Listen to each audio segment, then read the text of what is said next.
ہماری گفتگو ہے جو کہ تشویش کو یعنی پریشانی میں ڈالنے والی بات ہے۔ پریشانی میں ڈالنے والی بات اس لیے ہے کہ جو بات ہونے جا رہی ہے اس کا نہ آپ کو پتہ ہے نہ مجھے پتہ ہے۔ وہ بات کیا ہے؟ صحیح بخاری اور صحیح مسلم میں حدیث ہے، ایک مرتبہ اللہ کے رسول صلی اللہ علیہ وسلم اور صحابہ کرام رضی اللہ عنہ ایک جنگ میں تھے، جہادی مارکے میں تھے۔ اس جہادی مارکے میں ایک آدمی بڑی دلیری سے لڑ رہا تھا، شدت سے وہ کافروں سے لڑ رہا تھا۔ اس کی لڑائی کی شدت کو دیکھ کر صحابہ کرام نے کہا کہ یہ بندہ آج جتنا لڑ رہا ہے اتنا ہم سارے لوگ مل کر بھی نہیں لڑ رہے، اتنی شدت سے یہ لڑ رہا ہے۔ یہ صحابہ کرام تبصرہ کر رہے ہیں، اللہ کے رسول صلی اللہ علیہ وسلم موجود ہے۔ صحابہ کی اس تذکرے کے بعد اللہ کے رسول صلی اللہ علیہ وسلم نے فرمایا کہ اما انہ من اہل النار، خبردار یہ بندہ جہنمی۔ اب بڑی پریشانی والی بات ہے، صحابہ کرام پریشان ہو گئے کہ ایک بندہ جو اتنا نیک عمل کر رہا ہے، جہاد کوئی معمولی عمل تو نہیں ہے، جہاد کی باتیں کرنا بڑا آسان ہے لیکن یہ عمل بڑا ہی کٹھن عمل ہے، اس میں یا تو مرنا ہے یا تو مارنا ہے۔ ایک بندہ جہاد کر رہا ہے، نیک عمل ہے، صحابہ کرام پریشان ہوئے کہ یہ جہنمی کیسے ہو سکتا ہے۔ ایک صحابی کو زیادہ پریشانی ہوئی تو وہ اس کے پیچھے چل پڑا کہ بھلا میں دیکھوں کہ اس کا معاملہ کیا ہے۔ پیچھے گیا، وہ اس کے پیچھے جاتا رہا، وہ آگے کافروں کو مارتا رہا اور آگے جاتا رہا کافروں کو مارتا رہا۔ آخر میں یہ ہوا کہ اس کے جسم پر جو زخم لگے تھے کافروں کی طرف سے، اس کی تکلیف اس سے برداشت نہیں ہوئی۔ اس نے تلوار کو زمین پہ گاڑا، اپنا سینہ تلوار کے اوپر رکھا اور زور دیا تو تلوار اس کے سینے سے نکل کر، پیٹھ سے نکل کر باہر وہ اس نے خودکشی کر دی۔ وہ صحابی دوڑے اللہ کے رسول صلی اللہ علیہ وسلم کے پاس آیا کہ فرمایا کہ اشہد انک رسول اللہ صلی اللہ علیہ وسلم، کہ اللہ کے رسول میں گواہی دیتا ہوں کہ آپ واقعی اللہ کے سچے رسول ہیں۔ کیوں بھائی کیا ہوا یہ کہ آپ نے ابھی جس آدمی کے بارے میں کہا جس کو ہم نیک سمجھ رہے تھے کہ یہ جہاد کر رہا ہے، آپ نے کہا یہ جہنمی ہے۔ میں اس کے پیچھے گیا، میں نے دیکھا کہ اس نے خودکشی کر دی جو کہ حرام ہے۔ اس کے بعد اللہ کے رسول صلی اللہ علیہ وسلم نے فرمایا کہ ان الرجل لا يعمل عمل اهل الجنہ فيما يبدو للناس وهو من اهل النار۔ ہوتا یہ ہے کہ ایک آدمی جنتیوں والے عمل کرتا رہتا ہے لوگوں کی نظروں میں، لوگوں کے سامنے اس کا ایک تصور بنا ہوا ہے اس کے بارے میں کہ یہ بندہ نیک ہے، یہ جنتی ہے، لیکن ہوتا یہ کہ وہ ہوا من اہل النار، اصل میں وہ جہنمی ہوتا ہے۔ وَإِنَّ الرَّجُلَ لَيَعْمَلُ عَمَلَ أَهْلِ النَّارِ فِيمَا يَبْدُو لِلنَّاسِ وَهُوَ مِنْ أَهْلِ الْجَنَّةِ۔ اور کبھی ایسے بھی ہوتا ہے کہ ایک آدمی جو لوگوں کی نظروں میں جہنمی ہو رہا ہے، بد کردار ہے، لیکن اصل میں وہ جنتی ہوتا ہے۔ یعنی یہ ہوتا ہے کہ ایک انسان جو بظاہر نیک ہے لیکن اس کا اختتام، اس کا خاتمہ زندگی کا برائی پر ہوتا ہے، اور اس وجہ سے وہ جہنم میں داخل ہو جاتا ہے۔ اور اس کے برعکس ایک بندہ لوگوں کی نظروں میں بد کردار ہے، اگر اس کے بارے میں آپ عوام سے فیصلہ لیں تو عمومی طور پر یہی حکم آپ کے سامنے آئے گا کہ یہ جہنمی ہے، لیکن آخر میں اس کا اختتام نیک عمل پر ہوتا ہے، وہ جنت میں داخل ہو جاتا ہے۔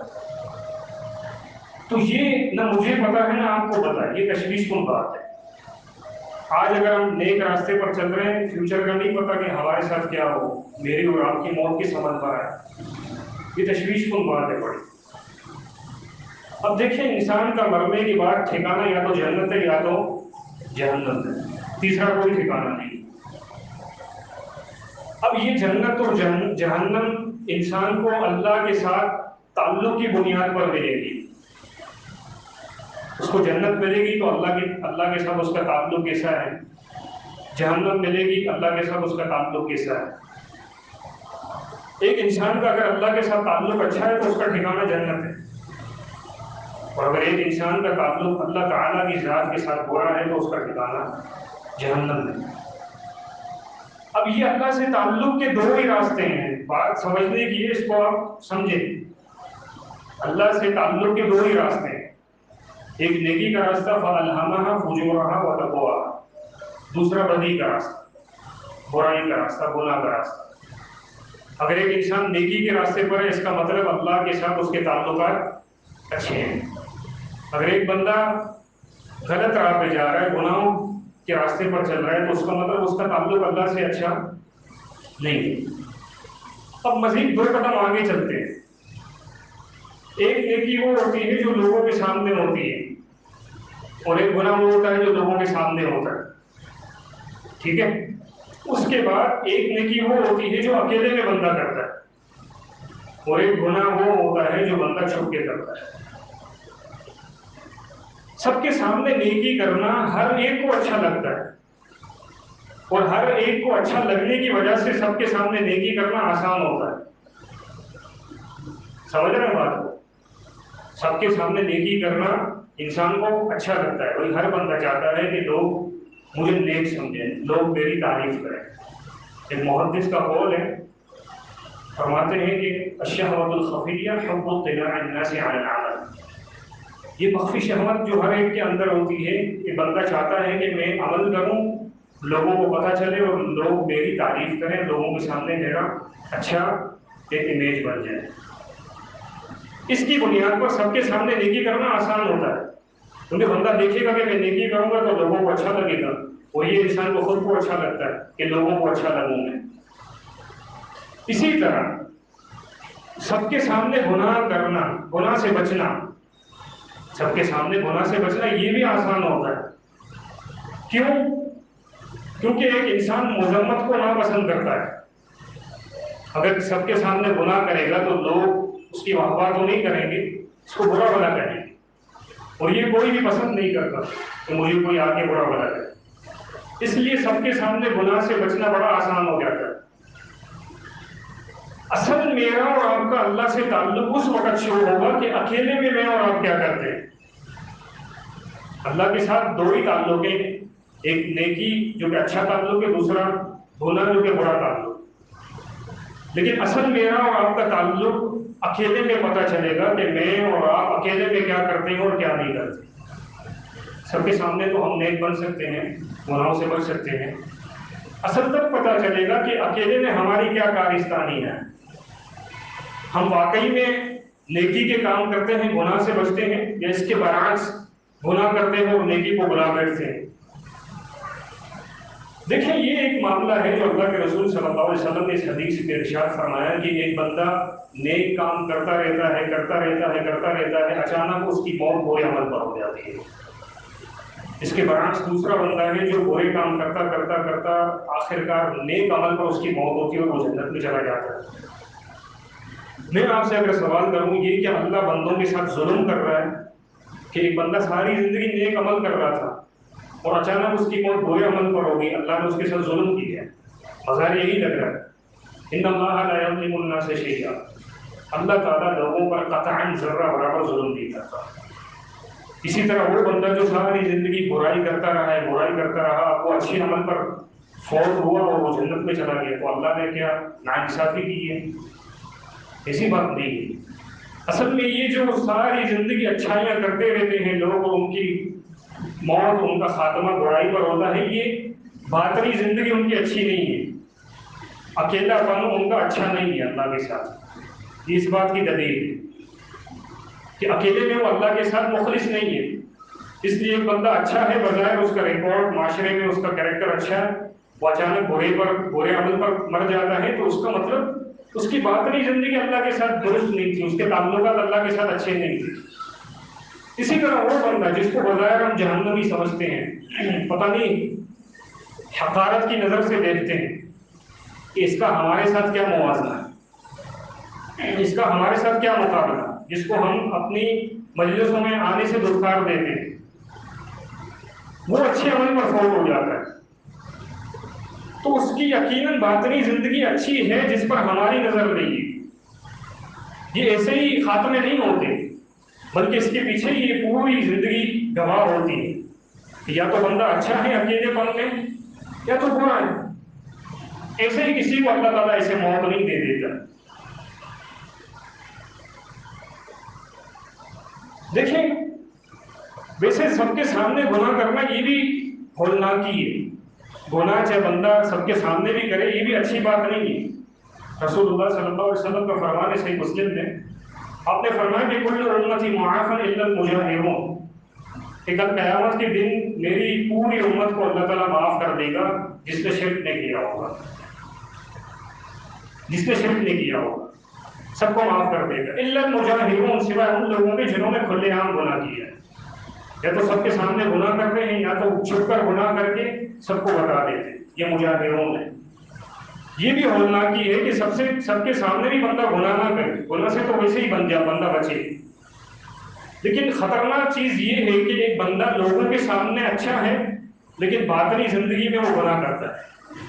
اس کے پیچھے کیا وجہ ہے؟ اس کے پیچھے وجہ یہ ہے کہ اس بندے کے دل میں اللہ کی کوئی بھی عظمت نہیں ہے، اللہ کا کوئی بھی ڈر نہیں ہے. لوگوں کو دکھانے کے لیے جیتا ہے. وہ لوگ دیکھتے ہیں تو گناہ سے بچتا ہے، لوگ دیکھتے ہیں تو نیکی کر دیتا ہے. اکیلے میں جاتا ہے تو گناہ کرتا ہے. اس کا مطلب اس کے دل میں ذرہ برابر اللہ کی کوئی عظمت نہیں ہے، کوئی ڈر نہیں ہے، کوئی خیال نہیں ہے. جس طرح یہ اللہ کو دھوکہ دے رہا ہے کہ لوگوں کے سامنے اچھا اس نے اپنا کریکٹر بنایا ہوا ہے، اکیلے میں جا کے اللہ کے ساتھ یہ اللہ کی نظروں کے سامنے یہ گناہ کرتا ہے، نافرمانی والے کام کرتا ہے. اسی طرح اللہ تعالیٰ اس کو بھی غیر محسوس طریقے سے ایسے انجام تک پہنچائے گا کہ یہ سیدھا جہنم میں پہنچے گا. اللہ تعالیٰ سب کو محفوظ رکھے. یہ بندہ اللہ کے ساتھ جس طرح یہ کھیل رہا ہے کہ لوگوں کو یہ دکھا رہا ہے کہ میں اچھا ہوں، اکیلے میں جا کے وہ برائی کرتا ہے. اسی طرح اللہ تعالیٰ لوگوں کو یہی دکھائے گا کہ یہ واقعی میں اچھا ہے، اور اس کو بھی اسی دھوکے میں اللہ رکھے گا کہ واقعی میں اچھا ہوں. لیکن جب اس کی موت کا وقت آئے گا تو غیر محسوس طریقے سے اس کو ایسے عمل میں اللہ تعالیٰ مبتلا کر دے گا کہ وہ ڈائریکٹ جہنم میں چلا جائے گا. اللہ تعالیٰ ہمیں برے عمل سے ہر وقت محفوظ رکھے. یہ وجہ ہے. اور دیکھیں، اللہ تعالیٰ جب بھی کسی بندے کو اپنے قریب لانا چاہتا ہے تو وہ ایسے ہی لانا نہیں چاہتا، ایسے ہی قریب نہیں کر دیتا اپنے، بلکہ اس کو آزماتا ہے. اور اس کو کیسے آزماتا ہے؟ اسی باطنی زندگی سے، خلوت والی زندگی سے. اللہ تعالیٰ کی آزمائش بڑی سخت ہے، اور اسی آزمائش میں جو پورا اترتا ہے تو اللہ کے قریب پہنچ جاتا ہے. اور اللہ کے قریب پہنچ جاتا ہے کہ بندہ خلوت میں کیا کرتا ہے. اللہ تعالیٰ آزماتا ہے. اللہ تعالیٰ اس آزمائش میں اپنے نبیوں کو بھی ڈالتا ہے. یوسف علیہ السلام چھوٹی عمر میں بھائیوں نے کنویں میں پھینک دیا. ایک قافلہ آیا کنویں سے پانی نکالنے کے لیے، دیکھا بچہ ہاتھ آ گیا ہے. اس بچے کو مصر کی بازار میں بیچ دیا. مصر میں خریدنے والا مصر کا بادشاہ نکلا، اس نے خریدا، اپنے گھر میں اس کو بنا دی یوسف علیہ السلام کو. وہیں پر پلے بڑے، جوان ہوئے، اور اتنے خوبصورت تھے کہ احادیث میں آتا ہے کہ آدھی کائنات کی خوبصورتی یوسف علیہ السلام کو دی گئی تھی. آدھی کائنات کی خوبصورتی. اب اس خوبصورتی کا تقاضا ہے، ظاہر سی بات ہے کہ جس کے دل میں برائی ہے وہ عورت اس بندے پر فدا بھی ہو جائے. یوسف علیہ السلام عزیز مصر کے بادشاہ اس کے گھر میں ٹھہرے ہوئے، وہیں پر پلے پڑے، جوان ہو گئے. اللہ تعالیٰ آزماتا ہے اکیلے پن سے. اللہ تعالیٰ مجھے اور آپ کو محفوظ رکھے اس آزمائش سے. اس کی بیوی نے موقع دیکھا کہ گھر میں کوئی بھی نہیں ہے، دروازہ بھی بند ہے. یوسف علیہ السلام کو دعوت دی کہ ہائی تعالیٰ کہ یوسف کوئی بھی نہیں ہے دیکھنے والا، آ جاؤ بدکاری کرو میرے ساتھ. اللہ تعالیٰ سب کی عزتوں کو محفوظ رکھے. یہ بڑی سخت آزمائش ہے، بڑی سخت. ہر ایک کا کام نہیں ہے اس آزمائش میں پورا کرنا، اور نبی سے بڑھ کر کوئی مضبوط بھی نہیں ہوتا، کیونکہ ان کو اللہ تعالیٰ بڑی مضبوطی دیتا ہے۔ یوسف علیہ السلام نے اس عورت کو یہ جواب دیا کہ قال معاذ اللہ، اللہ کی پناہ، میں یہ نہیں کر سکتا۔ کیوں کروں میں یہ؟ انہ ربی احسن مثواي، میرے رب نے مجھے ٹھکانہ دیا ہے، رہنے کے لیے چھت دی ہے، گھر دیا ہے، کھانے پینے کو چیزیں دی ہیں، لباس دیا ہے، اتنی نعمتیں دی ہیں، اور اس کے باوجود میں اس کی نافرمانی کروں؟ معاذ اللہ، ایسا نہیں ہو سکتا، میں یہ نہیں کر سکتا۔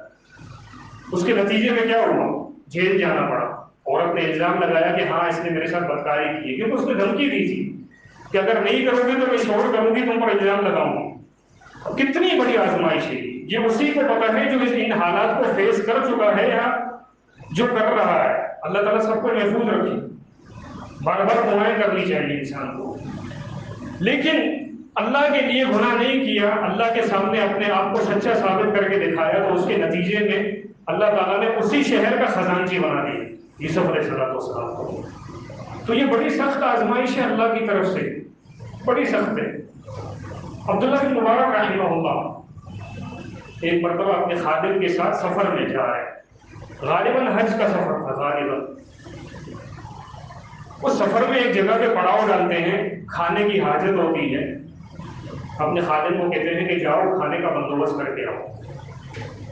جیسے ہی خادم جاتا ہے کھانے کا بندوبست کرنے کے لیے، اب وہ جگہ سناٹے والی جگہ تھی، اتنے میں ایک عورت آتی ہے اور عبداللہ بن مبارک رحمہ اللہ کو گناہ کی دعوت دیتی، بدکاری کی طرف مائل کرتی۔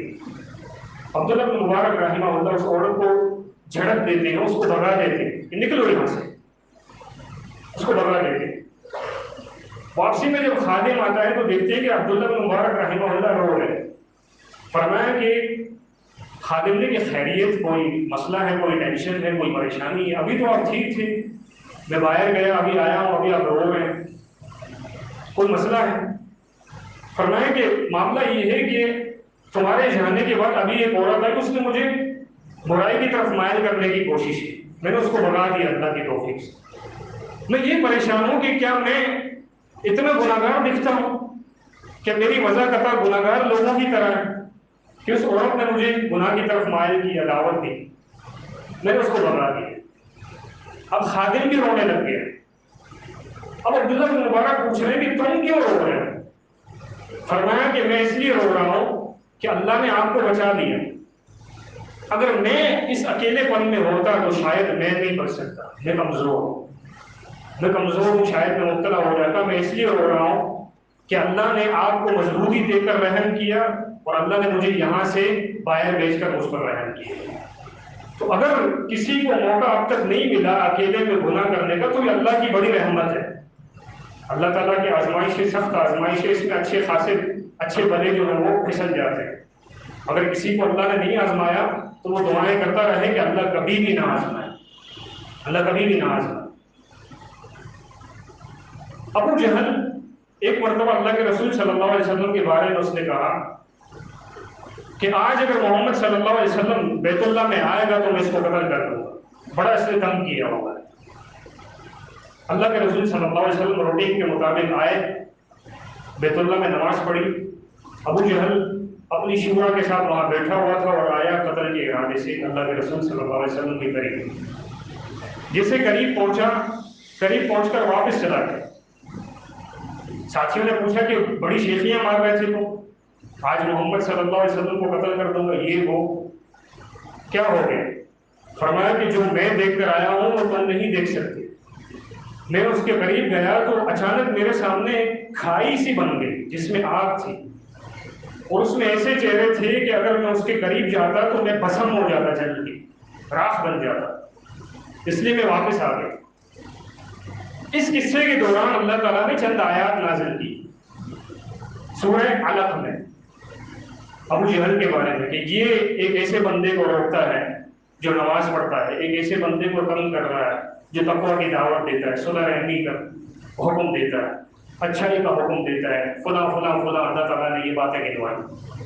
اس کے بعد اللہ تعالیٰ نے جو کہی بات وہ قابل غور ہے کہ الم یعلم بان اللہ یرا، کیا اس کو یہ نہیں پتا کہ اللہ اس کو دیکھ رہا ہے؟ یہ کانسیپٹ اگر ہو جائے، یہ ہمارے دماغ میں اگر بات بیٹھ جائے تو ہم کبھی بھی اس آزمائش میں فیل نہیں ہوں گے کہ ہماری باطنی زندگی گناہوں میں ملوث ہے۔ کیا اللہ نہیں دیکھ رہا؟ کیا اللہ نہیں سن رہا کہ جب بندوں کے سامنے ہم ہوتے ہیں تو اللہ کا خوف ہوتا ہے، تو اکیلے میں جاتے ہیں، کیا اس وقت اللہ نہیں دیکھتا، اللہ اس وقت نہیں سنتا؟ یہ اگر بندہ آیت ذہن میں بٹھا لے، اپنے دل و دماغ میں بٹھا لے، تو کبھی بھی وہ اکیلی کی زندگی، باطنی زندگی میں، خلوت کی زندگی میں اس آزمائش میں فیل نہیں ہوگا۔ یقیناً اللہ تعالیٰ اس کو ضرور محفوظ رکھے گا۔ عبداللہ بن عباس رضی اللہ عنہ فرماتے ہیں کہ سب سے بدترین خوف وہ خوف ہے کہ جب بندہ بیٹھا ہوا ہو اکیلے میں اور وہ کوئی کارستانی کر رہا اور گھر کا پردہ ہوا سے ہلے، اور اس پردے کے ہلنے سے جب بندہ ڈر جاتا ہے، یہ بدترین خوف ہے۔ یہ کس کا خوف ہے؟ یہ خالق کا خوف نہیں ہے، یہ مخلوق کا خوف ہے، اس لیے یہ بدترین خوف ہے۔ ان کا پھر انجام بھی برا ہوتا ہے، قیامت کے دن بھی انجام برا ہے اور دنیا کی زندگی میں بھی انجام برا ہے اگر ایک بندے نے اپنی باطنی زندگی کو نہیں سنوارا۔ اللہ کے رسول صلی اللہ علیہ وسلم نے ابن ماجہ میں حدیث سے فرمایا کہ میں ایسے لوگوں کو جانتا ہوں جو کل قیامت کے دن آئیں گے، بڑی نیکیاں ہوں گی، امثال جبال تہامہ کا بیضا، تہامہ پہاڑ کی مانند ان کی نیکیاں ہوں گی۔ تہامہ پہاڑ ایک پہاڑی سلسلہ ہے جو یمن سے لے کر جزیرہ عرب تک محیط ہے، بہت ہی لمبا پہاڑ ہے، اتنی بڑی نیکیاں لے کر آئیں گے، لیکن جب قیامت کے دن آئیں گے تو اللہ تعالیٰ ان کو ذروں کی مانند اڑا دے گا۔ صحابی رسول صلی اللہ علیہ وسلم پوچھتے ہیں اللہ کے رسول صلی اللہ علیہ وسلم صرف ہم لانا، ان کی صفات بتائیں، ان کے بارے میں بتائیں وہ کون ہیں، تاکہ ہم ان لوگوں میں شامل نہ ہو جائیں، ہم سے وہ غلطیاں نہ ہو جائیں۔ اللہ کے رسول صلی اللہ علیہ وسلم نے یہی کہا کہ بھائی وہ تمہارے جیسے مسلمان ہوں گے، تمہارے بھائی ہوں گے، اور مزے کی بات یہ کہ وہ تہجد بھی پڑھتے ہوں گے۔ کتنی بڑی بات ہے، آج کے دور میں فرائض پر پابندی نہیں ہوتی، اگر کوئی بندہ تہجد کا اہتمام کرے تو میرے خیال سے اس سے بڑا نیک لوگوں کی نظروں میں اور کوئی نہیں ہوگا۔ وہ تہجد بھی پڑھیں گے، لیکن معاملہ یہ ہوگا کہ اذا خلوا بمحارم اللہ انتہکوہا، جب کبھی ان کو اکیلے میں موقع ملتا ہے، تنہائی میں ان کو موقع میسر آتا ہے کہ گناہ کریں، انتہکوہا، تو وہ گناہ کر بیٹھتے ہیں۔